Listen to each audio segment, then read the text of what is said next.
چاہو گر ہو برکت کاروبار میں تو سیکھو جو بتایا شریعت نے ہم کو، احکام تجارت، احکام تجارت۔ الحمدللہ رب العالمین والصلاة والسلام علی سید المرسلین، اما بعد فاعوذ باللہ من الشیطان الرجیم، بسم اللہ الرحمن الرحیم۔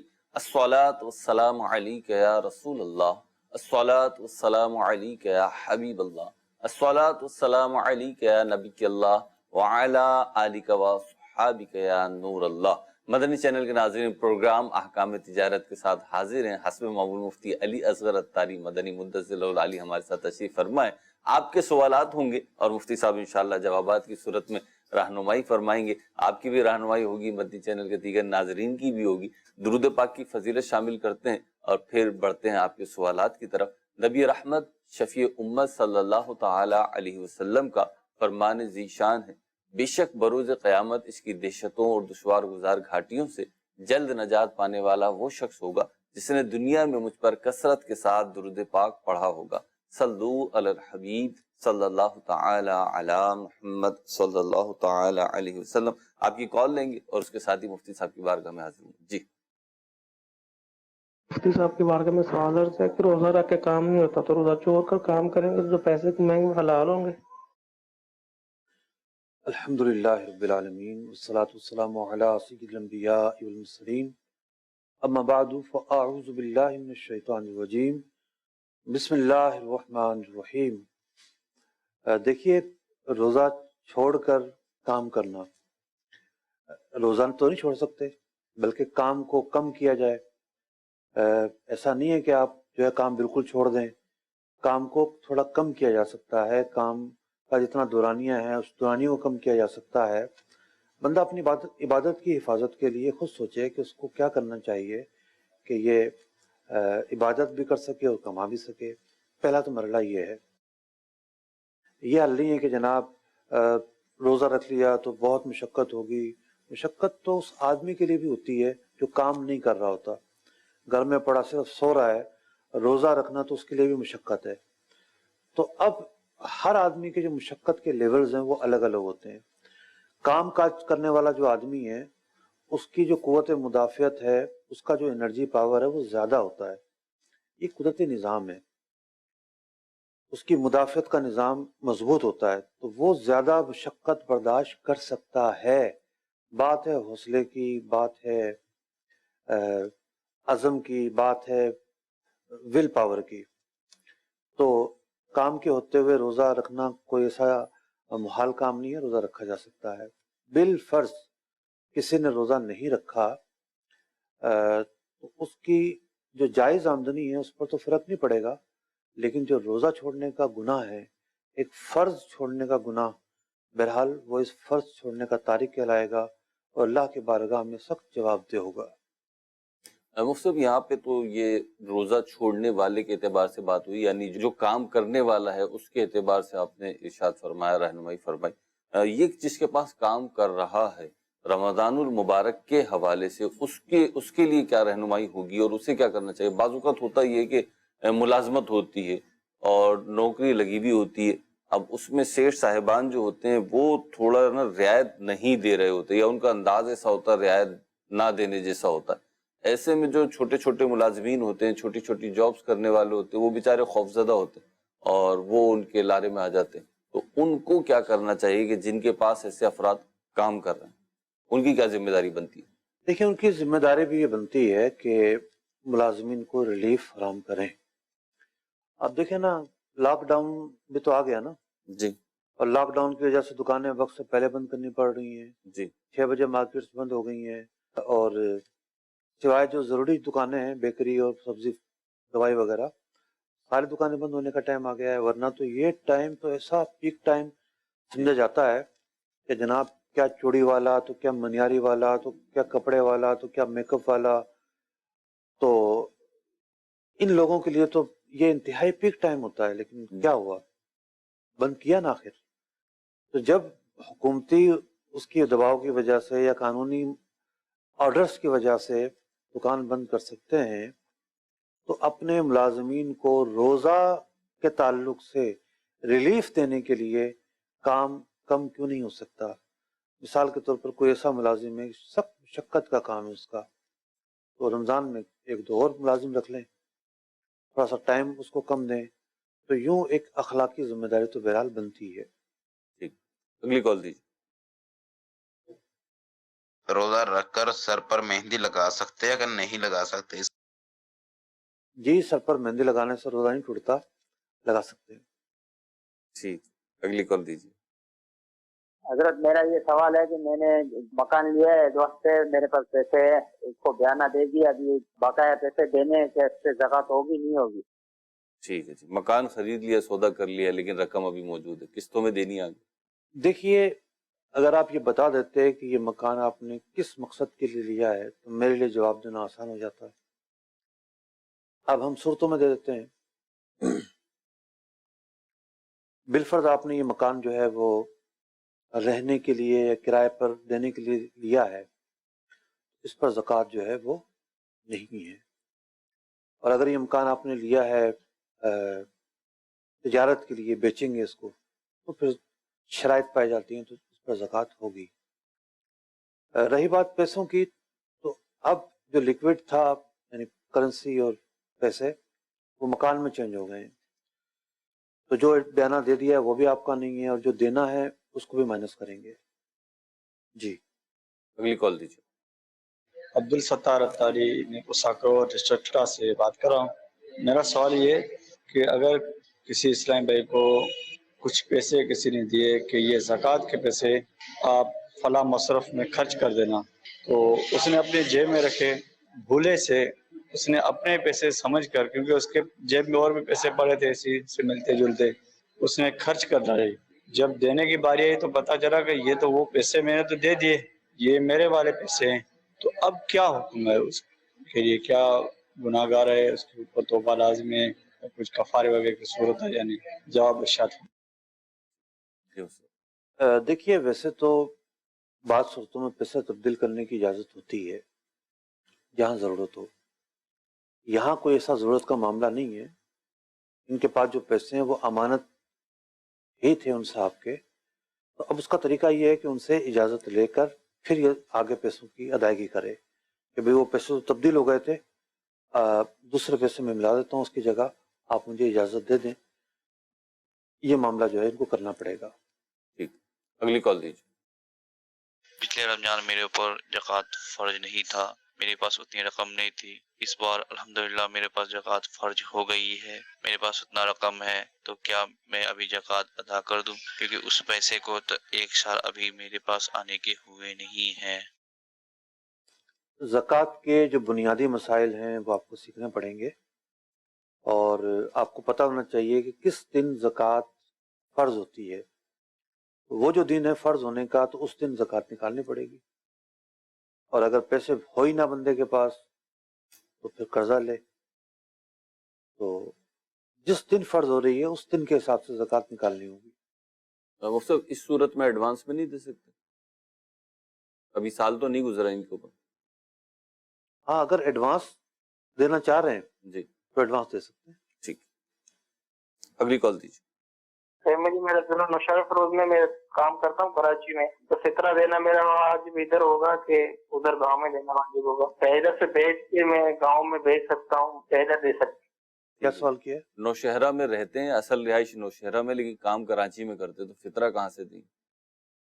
نوشہرہ اور کراچی کے ریٹ کوئی الگ الگ نہیں ہے کہ بھئی ایک آدمی جو ہے نا وہ یو کے میں رہتا ہے یا وہ عرب شریف میں رہتا ہے تو وہاں گندم ریال میں ہوگی یا پاؤنڈ میں ہوگی، اور یہاں پاکستانی روپے میں ہوگی، تو کوئی ایسا ڈفرینس تو نہیں ہے۔ یہ یہاں بھی ادا کر سکتے ہیں، اپنے گاؤں میں بھی ادا کر سکتے ہیں۔ مطلب پاکستان کے جو مختلف شہر ہیں یا گاؤں ہیں تو یہاں پہ کوئی ایشو نہیں ہے؟ پرائز تو سیم ہے نا جی سیم۔ پرائز کا جہاں ایشو آتا ہے تو وہاں پھر مسائل متوجہ ہوتے ہیں، ٹھیک، پرائز تو سیم ہے۔ ٹھیک، اگلی کال دیجیے۔ میرا یہ سوال ہے کہ نماز میں کھڑے جماعت ہو رہی ہو تو جو مقتدی ہے اس کا وضو ٹوٹ جائے تو پیچھے بھی صاف بنی ہو تو اس مشکل میں کیا کرنا چاہیے؟ دیکھیے، امام کا جو سترہ ہوتا ہے وہ مقتدیوں کے لیے کافی ہوتا ہے، یعنی امام کے سامنے جو سترہ ہے، اب اس سترے کی وجہ سے مقتدیوں کے آگے جو جماعت میں کھڑے ہیں ان کے آگے گزرنا جائز ہوتا ہے۔ بعض لوگ کیا ہوتا ہے، اب خلا آ گیا صف کے اندر، اگلے صف میں خلا آ گیا، لیکن پیچھے والوں نے نیت باندھ لی ہے، اب اس سے پیچھے والے آگے اس لیے نہیں بڑھ رہے ہوتے، انہوں نے تو نیت باندھ لی ہے، ان کے آگے سے ہم کیسے گزریں، ان کے آگے سے گزر نہیں سکتے۔ تو جو جماعت میں مقتدی موجود ہے، کھڑا ہوا ہے، اس کے آگے سے گزرا جا سکتا ہے اور صف پر کی جا سکتی ہے۔ اب آپ کا سوال کہ آپ کے ذہن میں یہ کہ پیچھے کیسے نکلیں، تو بھائی نکل جائیں آرام سے، نمازیوں کے آگے سے گزرتے ہو نکل جائیں، کوئی گناہ نہیں اس پر، وہاں تو آپ پر جو ہے یہ ضروری ہے کہ آپ گزریں، ورنہ تو ایک شخص جو ہے جو نماز میں نہیں رہا اور وہ بیچ میں فاصل بن کر اور بیچ میں جو ہے وہ رکاوٹ بن کر کھڑا رہے گا تو اس کا کھڑا رہنا تو درست نہیں ہوگا۔ شرم محسوس نہ کی جائے، ایسے موقع پر علماء نے لکھا ہے کہ بھی ناک پکڑ لے کہ لوگ سمجھیں گے کہ چلو بھائی اس کو نکلنا ہے، تو ہوتا ہے نا صرف پھٹ جاتی ہے بعض اوقات، تو یوں کر کے نکل جائے۔ اور نمازیوں کو بھی کوئی برا بلا نہیں بولنا چاہیے، کیا تم جو ہے وہ ہمیں دھکے دیتے ہوئے نکلے ہو، اس کا شرعی عذر ہے، شریعت نے اس کو اجازت دی ہے، پھر نکلنا جائز ہے۔ تو کسی کو اس شرعی حکم کی وجہ سے ملامت کرنے کا اختیار نہیں ہے۔ ہمارے مزاج، ہماری طبیعتیں، سب کی سب جو ہیں وہ شریعت کے احکام کے تابع ہونا ضروری ہے۔ اگلی کال دیجیے۔ میرا سوال یہ ہے کہ اگر کوئی بندہ وفات پا جائے ہمارے رشتہ دار میں سے، کیا ہم اس کے لیے روزہ رکھ سکتے ہیں اور نیت کیسے کرنی ہے روزے کی؟ دیکھیے نفلی روزہ جو ہے وہ رکھ کر اصالہ ثواب ہو سکتا ہے، نفلی نماز کے ذریعے اصالہ ثواب ہو سکتا ہے، نفلی جو صدقات ہیں اس کے ذریعے اصالہ ثواب ہو سکتا ہے، نفلی عبادت کے ذریعے اصالہ ثواب کسی بھی وقت کر سکتے ہیں، کوئی ایشو نہیں ہے۔ البتہ ایسا نہیں ہے کہ فرائض جو آپ نے ادا کیے اس پر آپ کو کوئی ثواب نہیں ملا، فرائض ادا کرنے پر بھی تو ہمیں ثواب ملتا ہے نا جی، تو یہ ثواب بھی ہم آگے فارورڈ کر سکتے ہیں، سال کر سکتے ہیں، ٹھیک ہے۔ تو یہ نفی نہیں ہے، لیکن ایک ہوتا ہے خاص اہتمام کرنا اور یاد کرنا اپنے فوت شدگان کو اور ان کا جو حق ہے وہ ادا کرنے کی کوشش کرنا، تو وہ حق بہرحال ایک نفلی عبادت سے زیادہ بہتر طور پر ادا ہوتا ہے۔ مفصل اس میں ایک چیز یہ بھی ہے کہ جو مرحوم انتقال کر گئے تو ان کی طرف سے فرض روزے جو ان پر باقی تھے وہ تو کوئی نہیں رکھ سکتا، اس کی تو اجازت نہیں ہوگی۔ نہیں، فرض روزے تو نہیں رکھے جا سکتے۔ ٹھیک، اگلی کال دیجیے۔ سوال میرا یہ ہے کہ ہمارا کام ہے شیشے کا، ہم سیل کرتے ہیں شیشہ، وہ فرمائش کے حوالے سے پوچھنا تھا کیا اس کو خرید و فروخت کا کیا طریقہ ہے، صحیح طریقہ جو ہے؟ یہ شیٹیں ہوتی ہیں 6 فٹ اور 7 فٹ کی، اور اس میں ہم فرمائش جو فٹ لیتا ہے اس کی فٹ میں لگاتے ہیں، جو فٹ سے 1 سوتر اوپر لیتا ہے اس سے 15 انچ کی فرمائش لگاتے ہیں، کیا یہ درست ہے یا نہیں درست؟ جی دیکھیں اس لائن میں تو بہت سارے پیمانے اور سٹینڈرڈز ہیں، جیسا کہ یہ شیشہ لگتا ہے کسی نہ کسی کھانچے میں، مطلب کسی فریم میں، ٹھیک، وہ لکڑی کا ہو یا وہ ایلومینیم کا ہو۔ اب ایلومینیم والے کیا کرتے ہیں، جی ہم تو جو ہے وہ اسکوائر فٹ لگائیں گے، ابھی وہ تو چوکھٹ لگا رہے ہیں صرف، بیچ میں تو شیشہ آئے گا، لیکن وہ جو ریٹ لگا رہے ہوتے ہیں پورے ایریا کا لگا رہے ہوتے ہیں۔ ایسا ہوتا ہے، بالکل ایسا ہی ہوتا ہے۔ اچھا، اب یہ جائز ہے، انہوں نے ایک پیمانہ اپنا مقرر کر دیا کہ بھئی ہم جو ہیں اس پیمانے سے حساب کتاب کریں گے، اور پیمانہ وہ واضح ہے، اس میں کوئی ابہام نہیں ہے، اس میں دو رائے ہو سکتی ہیں کہ بھئی بارگیننگ کی گنجائش ہوتی ہے، لیکن ابہام نہیں ہے۔ اسی طریقے سے اگر آپ گاہک کو بتا دیتے ہیں کہ جی ہم سود کو 15 انچ لگائیں گے یا سود کے جو پیسے ہیں وہ 15 انچ کے حساب سے کاؤنٹ کریں گے تو کوئی حرج نہیں ہوگا، چونکہ گاہک کو پتہ نہیں ہے بل میں لکھا ہوا کیا ہے، آپ نے بتایا نہیں اس کو، پھر مسئلہ ہوگا۔ تو ایک تو ہوتا نا بھی جتنا ہے اتنا ہی آپ لگا رہے ہیں، تو خالی لکھ کر دے دینا حساب میں کافی تھا. اب چونکہ آپ جو حقیقت ہے اس سے ہٹ کر چل رہے ہیں، پھر ہر گاہک کو بتانا ضروری ہے کہ جناب جو یا پرچی پر آپ لکھوا دیں مستقل طور پر، جس طرح سنار جو لوگ ہیں انہوں نے لکھوایا ہوتا ہے کہ جی ہم جو ہیں وہ کیا کرتے ہیں، کیا کہتے ہیں، واپسی پہ کٹوتی. کٹوتی کا ہمارا یہ اصول ہے، ٹھیک ہے نا. یا کانٹے کا ٹانکے کا جو ہے نا ہمارا یہ اصول ہے. انہوں نے لکھ کر مستقل طور پر لگایا ہوتا ہے تو گاہک تاکہ اس سے آگاہ ہو جائے. آپ لکھ کر لگا دیں کہ جناب اپنے بل کے اوپر کہ جو فٹ سے زیادہ ہوگا اس کو ہم اس سائز سے ناپیں گے، سود کے بجائے اس طرح 15 انچ اس کو لیں گے ہم. تو یہ اگر آپ لگا دیتے ہیں تو اس میں عافیت ہے. ٹھیک، اگلی کال دیجیے. میرا مفتی صاحب کی بارگاہ میں یہ سوال عرض ہے کہ اگر کسی بیوہ کے پاس 3 بچے ہوں اور ان یتیم بچوں کے اکاؤنٹ میں اتنی رقم موجود ہو کہ وہ تینوں بچے صاحب نصاب بن جائیں، تو کیا ان کے رقم سے زکوٰۃ ادا کی جائے گی؟ یہ میرا سوال ہے. دیکھیے نابالغ پر زکوٰۃ نہیں ہے، لیکن نابالغ کے پاس اگر اپنے پیسے ہیں تو فطرہ جو ہے وہ نابالغ کی رقم سے نکالا جا سکتا ہے. ٹھیک، اس صورت میں جو اس کے سرپرست ہیں، باپ ہے، دادا ہے، اس پر فطرہ نکالنا واجب نہیں ہوگا. یہ اگرچہ ایک الگ بات ہے کہ ہمارے نابالغ کی جو بھی پوزیشن ہو باپ دادا ہی نکال رہے ہوتے ہیں فطرے کی رقم، بچے کے پیسوں سے نہیں لیا جاتا. یہ آپشن ہے، لینا چاہیں تو وہ لے بھی سکتے ہیں. یعنی حکم یہ ہے کہ فطرہ جو ہے وہ نابالغ کی رقم سے نکالا جا سکتا ہے، اس کی رقم سے دیا جائے گا. باپ دادا خود دینا چاہیں تو وہ بھی دے سکتے ہیں، لیکن نابالغ پر جو ہے وہ زکوٰۃ فرض نہیں ہے. ٹھیک، اگلی کال دیجیے. فطرہ اس پر واجب ہوگا. نابالغ پہ فطرہ واجب ہے. نابالغ اگر خود مال رکھتا ہے تو اس پر واجب ہے. ٹھیک، خود مال نہیں رکھتا تو اس کے جو اس کا باپ ہے، باپ نہیں ہے تو دادا ہے، اس پر وہ واجب ہوگا. ٹھیک، اگلی کال دیجیے. سوال ہے کہ ہمارے علاقوں میں اکثر اب یہ رواج ہو گیا ہے کہ میٹر فکس کرا لیا جاتا ہے بجلی کا، جیسے 4,000 روپے یا 5,000 روپے. اس کے بعد اگر وہ 7,000 یوز کرے یا زیادہ یوز کرے یا کم یوز کرے تو وہ اس کا اپنا ہیڈک ہے. اب اس کے اندر مسئلہ جو پوچھنا تھا وہ یہ تھا کہ اگر 4,000 کا فکس کرایا ہے اور پھر بجلی جو ہے وہ 5,000 4,500 یا اس سے 4,000 سے زیادہ کی استعمال کی جاتی ہے، تو ایسے میں اس سے واٹر بھی چل رہی ہے، پانی بھی بھرا جا رہا ہے، غسل بھی ہو رہا ہے، وضو بھی ہو رہا ہے، کھانے میں بھی استعمال ہو رہا ہے، نہانے دھونے وغیرہ میں، تو آیا ایسے میں یہ پانی جائز ہوگا یا یہ پانی حرام ہوگا؟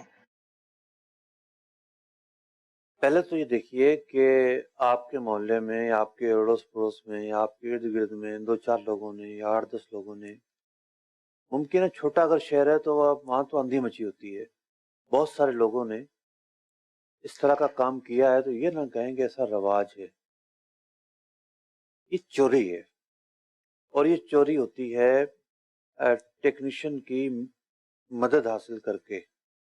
بہت سارے جگاڑ مارکیٹ میں چلتے ہیں، ٹیکنیشینز آتے ہیں، وہ میٹر کے اندر کچھ ایسا جگاڑ مارتے ہیں کہ اس سے میٹر ایک حد سے آگے نہیں بڑھتا. اچھا، اب جو لوگ یہ کام کرتے ہیں تو کیا کرتے ہیں، ان کے گھر میں ایک ایسی آئے گا، پھر دوسرا ایسی آئے گا، پھر تیسرا ایسی آئے گا، اس کے بعد جناب دروازے کھلے ہوئے ہیں، کھڑکیاں کھلی ہوئی ہیں، اے سی چل رہے ہیں، بل تھوڑی آئے گا ہمارے پاس. ایش اڑاؤ، پھر تو اوون چل رہا ہے، تو پھر تو جناب ہو سکتا ہے فریج بھی ایک سے زیادہ آ جائے. وہ اندھی مچاتے ہیں کہ جیسا کہ آخرت میں پوچھ گچھ ہوگی نہیں. تو بھائی یہ خیانت ہے، چوری ہے، اس کا جواب دینا پڑے گا آخرت میں. یہ نہیں ہے کہ جناب آپ نے جو ہے وہ دنیا میں تو ایک میٹر فکس کروا لیا ہے، وہ آگے نہیں بڑھتا، تو اس کا مطلب یہ نہیں ہے کہ وہ جو کمپنی ہے جو آپ کو بجلی سپلائی کر رہی ہے اس کا لاس اور نقصان نہیں ہو رہا، بلکہ آپ کی وجہ سے بعض اوقات غریبوں کا نقصان ہو رہا ہوتا ہے. کمپنی بھی کیا کرتی ہے، کمپنی نے پیچھے سے ایک میٹر لگایا ہوا ہے، اگرچہ کہ اس کمپنی کا یہ فعل ناجائز ہے، غیر شرعی ہے، کوئی دنیا کا قانون اس کی اجازت نہیں دے گا، اور پتہ نہیں کیوں قانون بھی حرکت میں نہیں آتا. پیچھے سے اس نے بھی 1 میٹر لگایا ہوتا ہے اور وہ یہ دیکھتے ہیں کہ اس شہر کے اندر یا سیکٹر کے اندر یا ٹاؤن کے اندر ہمارے ٹوٹل اتنے یونٹ خرچ ہوئے ہیں اور جو بل بنا ہے لوگوں کا وہ بل تو بہت کم بنا ہے. اب اگلے مہینے وہ کیا کرتے ہیں کہ سارے لوگوں کے بلوں میں وہ یونٹ ڈال دیتے ہیں. اب جو بیچارہ نہیں کر رہا تھا ایسی کوئی خیانت، اس کے اوپر بھی نیا بل بن کر آ رہا ہوتا ہے. یہ واضح طور پر قرآنی اصولوں کے خلاف ہے. کسی ایک کی غلطی کی سزا جو ہے دوسرے کو نہیں دی جا سکتی. لیکن یہ جو طریقہ کار ہے لوگوں کا، یہ انتہائی قبیح طریقہ کار ہے، برا طریقہ کار ہے اور یہ چوری ہے، خیانت ہے. جو بجلی استعمال کریں گے وہ بجلی تو حرام ہوگی. ان کے حق میں وہ جو بینیفٹس ہیں، وہ جو فوائد ہیں وہ حلال نہیں ہوں گے. اب اگر پانی آیا ہے تو پانی تو حرام نہیں کہلائے گا، لیکن اس سے جو ان کو سکون مل رہا ہے، اس سے جو فائدہ مل رہا ہے، جو خوشی مل رہی ہے، یہ حرام خوشی ہے، یہ حرام بینیفٹس ہیں. یہ بینیفٹس جو ہیں وہ جائز نہیں ہوں گے. اور مفتی صاحب ذلت بھی الگ اٹھانی پڑتی ہے بعض اوقات. آتی ہے، پکڑ ہوتی ہے جب آتی ہے تفتیشی کمیٹیاں، یا بعض اوقات تو چھوٹے شہروں میں خاص طور پہ ایسا ہوتا ہے کہ محکمے کے لوگ بھی انوالو ہوتے ہیں تو کوئی پوچھنے بھی نہیں آ رہا ہوتا، لیکن جب ہوتا ہے تو پھر پتہ چلتا ہے. اگلی کال دی. حضور میرا سوال یہ ہے کہ ابھی جو سترے کے مسائل چل رہے تھے، اگر امام کے آگے سترا نہیں ہے، امام محراب میں کھڑے ہو کر نماز پڑھا رہا ہے، تو محراب کی دیوار کیا امام کے سترے کے لیے کافی ہوگی یا پھر سترا الگ سے رکھنا پڑے گا؟ اس کے لیے رہنمائی فرما دیں. جب وہ 1.5 فٹ کی لکڑی سترا بن سکتی ہے تو اتنی بڑی دیوار کیوں نہیں بن سکتی؟ اس کے بننے میں کیا حرج ہے؟ یہ بھی سترا ہے. اگلی کال دی. ہمارا سوال یہ ہے کہ کیا عشاء کی فرض چھوٹ گئے ہیں تو ہم سیدھے تراویح کی جماعت میں شامل ہو سکتے ہیں یا پہلے فرض پڑھنے پڑیں گے؟ فرض پڑھیں گے، پہلے فرض پڑھ کے پھر تراویح پڑھی جائے گی. اگلی کال دی. محمد نواز اتاری رحیم یار خان سے. مفتی صاحب سے میرا سوال یہ ہے، ایسے ہی ماہ رمضان میں اس پر زکوٰۃ نہیں فرض تھی، ویسے اللہ کی راہ پہ اس نے دے دیا، اب پورا سال اللہ پاک نے اتنی برکت دی اور رمضان شریف میں اس پر زکوٰۃ فرض ہو گئی. اب رمضان شریف کے کون سے دن وہ اپنا فائنل کریں جس پر اس نے زکوٰۃ اس پر فرض ہو گئی؟ رہنمائی فرما دیجیے. پہلے تو آپ کے سوال سے مجھے اتفاق نہیں ہے. رمضان میں فرض نہیں تھی، اگلے رمضان میں کیسے فرض ہو سکتی ہے؟ کیوں مرز بھائی؟ ہاں یہ ہو سکتا ہے کہ آپ یہ کہنا چاہ رہے ہوں کہ صاحب نصاب وہ رجب میں ہوا یا صاحب نصاب جو ہے وہ شعبان میں ہوا، تو اب جو رمضان آیا تو اس رمضان میں تو ظاہر بات ہے اس پر زکوٰۃ فرض نہیں ہے. اب جب وہ آیا، رجب آیا ہے اور شعبان آیا ہے، ان تاریخوں میں جو ہے اس پر فرض ہوگی. سال پورا ہوگا تو شرائط پائی جائیں گی. رمضان میں تو پھر بھی نہیں ہوئی نا جی، رمضان میں نہیں ہوئی. ٹھیک ہے، تو وہ ایڈوانس مفتی صاحب اصل میں یہ شاید یوں کہنا چاہ رہے ہیں کہ پچھلے رمضان میں تو صاحب نصاب اس اعتبار سے نہیں. اگر اگلے رمضان میں تو ایڈوانس تھوڑی ہے، پھر تاخیر ہے.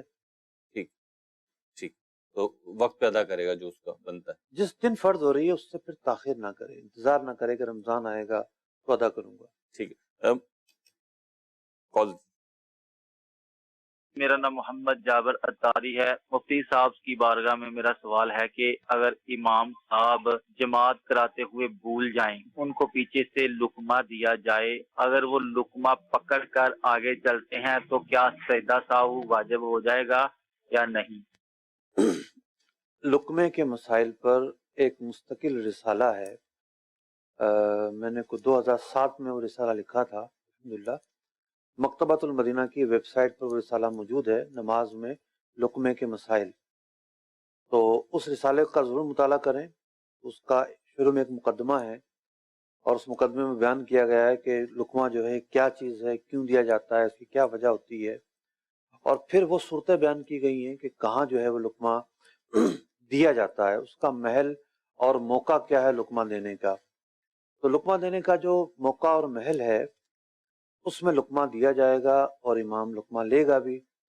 اور لقمہ دینے کی جو صورتیں ہیں اس میں سجدہ سہو واجب ہوئے ضروری نہیں ہے۔ مثال کے طور پر امام جو ہے وہ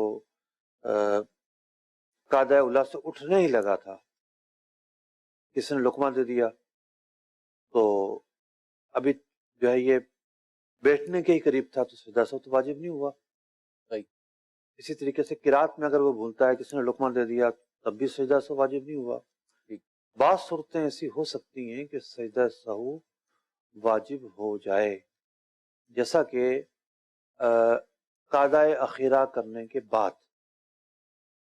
یا قاعدہ اخیرہ کرنے سے پہلے۔ قاعدہ اخیرہ کرنے سے پہلے کوئی کھڑا ہو جاتا ہے تو جب تک اگلی رکعت کا سجدہ نہ کر لے اس کو واپس آنا ہے، واپس آ کر جو ہے قاعدہ اخیرہ کرنا ہے۔ اب یہ جو صورت ہے اس میں ترک واجب ہو چکا ہے، سلام میں تاخیر ہو چکی ہے، اور یہاں لقمے کا بھی محل ہے، لقمہ بھی دیا جائے گا۔ اس صورت کے اندر جو ہے امام کو سجدہ سہو کرنا پڑے گا۔ تو یوں دو صورتیں نکل رہی ہیں، کچھ صورتوں میں سجدہ سہو کرنا پڑے گا اور کچھ صورتیں وہ ہوں گی اس میں سجدہ سہو نہیں کرنا پڑے گا۔ لقمے کا یہ جو رسالہ ہے یہ پڑھ لینا چاہیے، کیونکہ میٹر بہت سینسیٹیو ہے۔ بعض اوقات جو ہے وہ جماعت میں مسئلہ ہو گیا اور وہاں سے مسجد سے فون پہ فون آ رہے ہوتے ہیں۔ اب ایسے میں کسی مقتدی کا اگر کسی مفتی سے رابطہ ہے وہ تو فون کر لیتا ہے، رابطہ نہیں ہے تو فون ہی نہیں کرتے لوگ، اور بعض صورتوں میں نماز ختم ہو جاتی۔ پچھلے ہفتے کا واقعہ ہے، ایک شخص ایک مسجد میں، لاہور کی ایک مسجد میں ایسا کوئی واقعہ ہوا، امام نے غلط لقمہ لے لیا اور غلط لقمہ لینے کی وجہ سے نماز فاسد ہو گئی، نماز ہوئی نہیں۔ اب کسی نے مجھے وہ کیا، واٹس اپ کیا ہوا تھا، میں سو رہا تھا، تو جب میں اٹھا تو نماز کا وقت تو جا چکا تھا، یعنی ان لوگوں کی نماز کا وقت جا چکا تھا۔ اب جس نے واٹس اپ کیا تھا میں نے اس کو جواب دیا، اور جواب دینے کے ساتھ ساتھ اس کو کہا کہ مجھے یہ کہنا تو نہیں چاہیے لیکن بس مجھے غصہ اس بات کا ہے کہ کہیں آپ پر تو گناہ نہیں ان سب کا۔ بھائی اگر مجھ سے رابطہ نہیں ہو رہا تو کسی اور سے رابطہ کر لیتے، ٹھیک، کہیں نہ کہیں تو رابطہ ہو ٹھیک ہے۔ تو یہ جو وہ ہے لوگوں کی نماز ہے، وقت میں اگر مسئلہ پتہ چل جاتا تو وقت میں وہ دوبارہ پڑھ لیتے، قضا نہ ہوتی۔ اب پوری جو جماعت تھی رمضان کے مہینے میں، کیا امام کیا مقتدی کسی کی بھی نماز نہیں ہوئی، اور بعد میں اعلان پتہ نہیں ہوا ہوگا کہ نہیں ہوا ہوگا، اور پھر اعلان بعد میں کریں تو لوگ سو باتیں بناتے ہیں، ارے جناب یوں ہو گیا وہ ہو گیا۔ تو کم از کم جو امام ہے، امام کی جو شرائط ہیں وہ شرائط بھی یہ ہیں، متعدد شرائط ہیں، 6 شرائط ہیں، اس میں سے ایک شرط یہ ہے کہ نماز کے مسائل کو جانتا ہو، یہ نماز کے ضروری مسائل ہیں تاکہ لوگوں کی جو نماز ہے وہ بچا سکے۔ خاص طور پر امام حضرات، مؤذن حضرات، مسجد کی کمیٹی، ان کو تو اس رسالے کا ضرور مطالعہ کرنا چاہیے۔ مکتبۃ المدینہ سے رسالہ خریدا جا سکتا ہے، ویب سائٹ پر موجود ہے تو وہاں سے بھی پڑھا جا سکتا ہے۔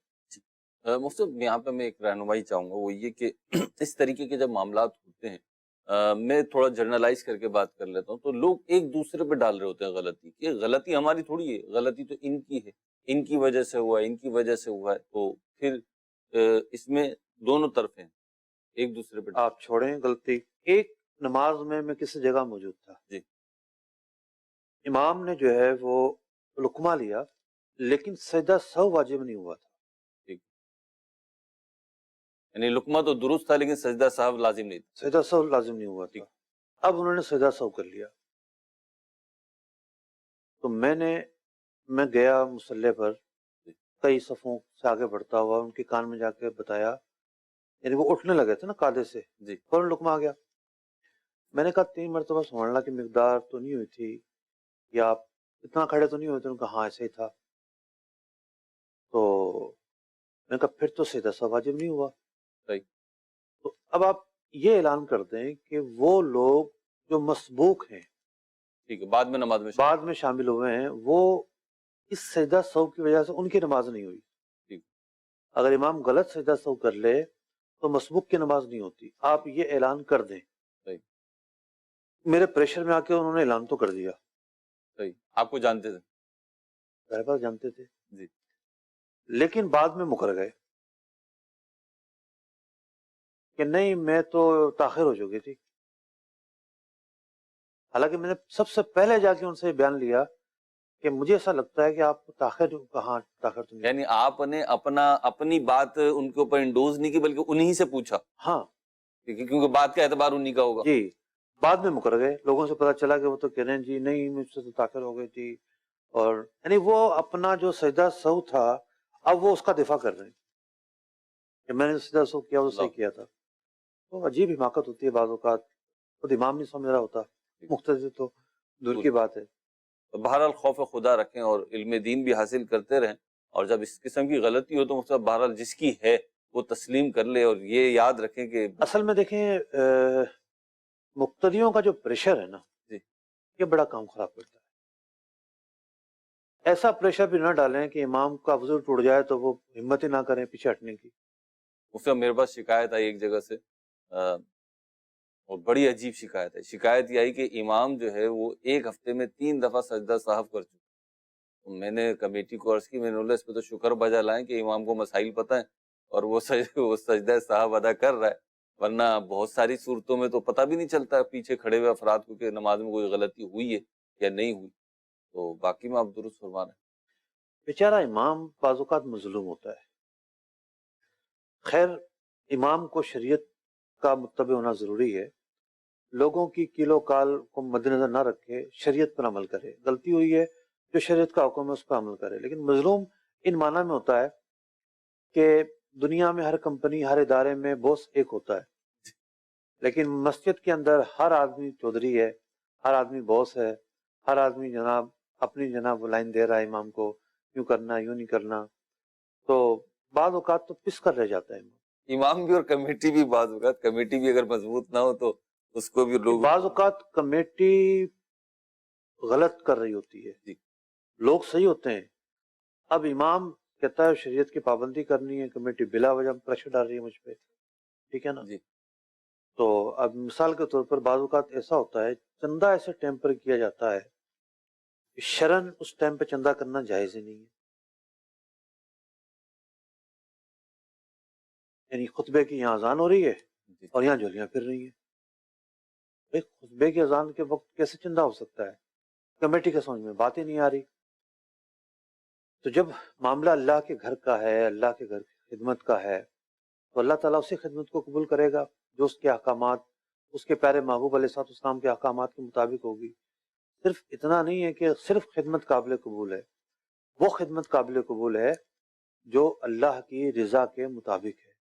شریعت کے احکامات جاننا ضروری ہے. مفتی فطرے میں ایک سوال ہے کہ فطرے میں رقم دینا افضل ہے یا جو اجناس بیان کی گئی ہیں وہ دینا افضل؟ اللہ اکبر.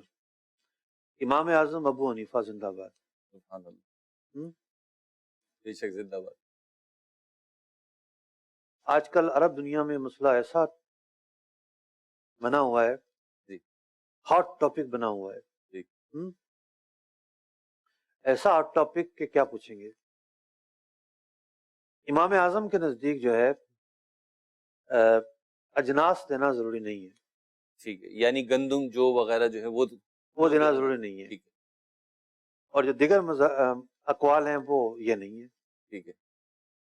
اب آج کے دور کے اندر جو ہے نا وہ گندم خریدیں اور دیں, اس تک پہنچائیں, جو خریدیں اور دیں, اور یہ بڑا دشوار ہے. تو وہ یوں بنا ہوا ہے کہ خیر اگر کوئی امام شافعی کی پیروی کرتا ہے یا امام مالک یا امام احمد بن حنبل رضوان اللہ تعالیٰ علیہ مجمعین کی پیروی کرتا ہے تو یقینی طور پر یہ پیروی کرنا حق ہے اور حق ہے, اور ان کی اتباع بلا شبہ شریعت کی اتباع ہے. لیکن امام کو ہی نہ مانتے ہوں اور یہ کہتے ہوں کہ نہیں جناب اس سے ہی دینا ہے, اجناس سے ہی دینا ہے, اور پھر آج کے دور کے اندر آ کے بولیں کہ نہیں پیسوں سے دے دیں, تو پھر لوگ ان کا مذاق اڑا رہے ہیں. ان معنی میں جو ہے بڑا مسئلہ چل رہا ہے آج کل. چلیں تم سے جواب کیا ہوا پھر؟ میں نے کہا نا امام اعظم زندہ باد. امام اعظم ابو حنیفہ رضی اللہ عنہ کا موقف یہ ہے کہ بلا شبہ کرنسی سے دیا جا سکتا ہے, اجناس میں دینا ضروری نہیں ہے. ٹھیک, اگلی کال. میرا مفتی صاحب کی بارگاہ میں یہ سوال تھا کہ یہ جو عید کے موقع پر ہم نئے نوٹ خریدتے ہیں 1000 والے 10 روپے والے 1000 کے نوٹ 1200 روپے میں، تو کیا یہ ایسا کرنا ٹھیک ہے؟ موقع عید کا ہو یا شادی بیاہ کا ہو یا عقیقے کا ہو یا کوئی بھی موقع ہو، نوٹ کی جو خرید و فروخت ہے اس کے لیے ضروری ہے کہ کسی بھی ایک طرف سے ادھار نہ ہو۔ آپ گئے ہیں، آپ کی جیب میں پیسے تھے، آپ نے وہ 1200 روپے رکھے، اس سے 1000 روپے لیے، دونوں طرف سے ادائیگی اسی مجلس میں ہو گئی تو جائز ہے۔ اگر ایک طرف سے بھی ادھار ہوا تو سود ہو جائے گا۔ آپ کا جاننے والا تھا، آپ نے کہا اچھا ٹھیک ہے میں پیسے دے دیتا ہوں کل، یا آپ نے اس کو پیسے دے دیے، اس نے کہا مال ابھی تو نہیں ہے میں کل آپ کو دے دوں گا، تو یہ ایک طرف سے بھی ادھار نہیں ہونی چاہیے۔ مفتی کمی بیشی دونوں طرف سے ادائیگی ہو گئی تو جائز ہے، کمی بیشی ہو سکتی ہے۔ یہ کمی بیشی کے اعتبار سے بات کر رہے ہیں آپ یا جنرلی، یعنی اگر 1000 کے بدلے 1000 ہی لینا ہے تو بھی ادھار نہیں ہو سکتا؟ ہاں ادھار نہیں ہونی چاہیے۔ اگلی کال دیجیے۔ کسی نے مجھے اپنی زکوٰۃ کی رقم کا وکیل بنایا کہ یہ اپنے رشتہ داروں میں جو مستحق ہیں ان کو دے دو۔ اب میں کیا اس کو فوری طور پہ مستحقین میں تقسیم کروں، یا میں ایسے کر سکتا ہوں کہ ان کو تھوڑے تھوڑے دیتا رہوں اور اس طرح 2 4 5 ماہ میں دے دوں؟ جیسے ایک مستحق ہے اور اس کے گھر کا کرایہ ہے، تو فرض کریں 20,000 ہے، تو میں 20,000 دے دوں اس ماہ، اگلے مہینے پھر ان کا 20,000 دے دوں۔ نیت میں نے پہلے سے ان کے لیے کر لی کہ یہ ان کے لیے میرے پاس ایک امانت ہے اور میں ان کی جگہ پہ کرایہ دیتا رہوں گا، تو ڈائریکٹ کرایہ جس کو دیا جاتا ہے اس کو دے دوں، تو اس طرح زکوٰۃ ادا ہو جائے گی، اور اس طرح ماہانہ بیسس پہ دیتے رہنا کیا یہ مناسب ہے؟ دیکھیے، سب سے پہلے تو جس کی زکوٰۃ ہے وہ یہ بتائے گا کہ اس نے زکوٰۃ ایڈوانس نکالی ہے یا ٹائم کے ٹائم نکالی ہے۔ اگر تو ایڈوانس نکالی ہے، جیسے 4 مہینے پہلے اس نے نکال دی ہے، سال پورا ہو رہا 4 مہینے بعد، تو ٹھیک ہے، 4 مہینے جو ہے وہ لیٹ کرنے کی گنجائش رہتی ہے۔ لیکن عام طور پر تو لوگ ٹائم کی ٹائم زکوٰۃ نکال رہے ہوتے ہیں، تو وہاں تو تاخیر کی گنجائش نہیں ہوگی، آپ کو فوری وہ زکوٰۃ کی ادائیگی کرنی ہوگی۔ اچھا، جو زکوٰۃ نکال رہے ہوتے ہیں لوگ، ان کی یہ ذمہ داری بنتی ہے کہ وہ آگے کسی ادارے کو دیتے ہیں یا کسی شخص کو دیتے ہیں، اپنا وکیل بناتے ہیں کہ وہ خاص ہدایت کریں کہ بھائی اس کی فوری آپ کو ادائیگی کرنی ہے۔ بعض اوقات یہ ہوتا ہے کہ بینکنگ سسٹم میں 2-3 دن لگ جاتے ہیں، جیسے مثال کے طور پر بینک بند ہو گئے شاید، بس مجھے اطلاع آ رہی ہے کہ اطلاع یہ بھی تھی کہ شاید 1-8 دن دیے ہیں، جیسے بالفرض بند ہو گئے ہیں، اب پیر سے لے کر 1 ہفتے کے لیے بینک بند ہے۔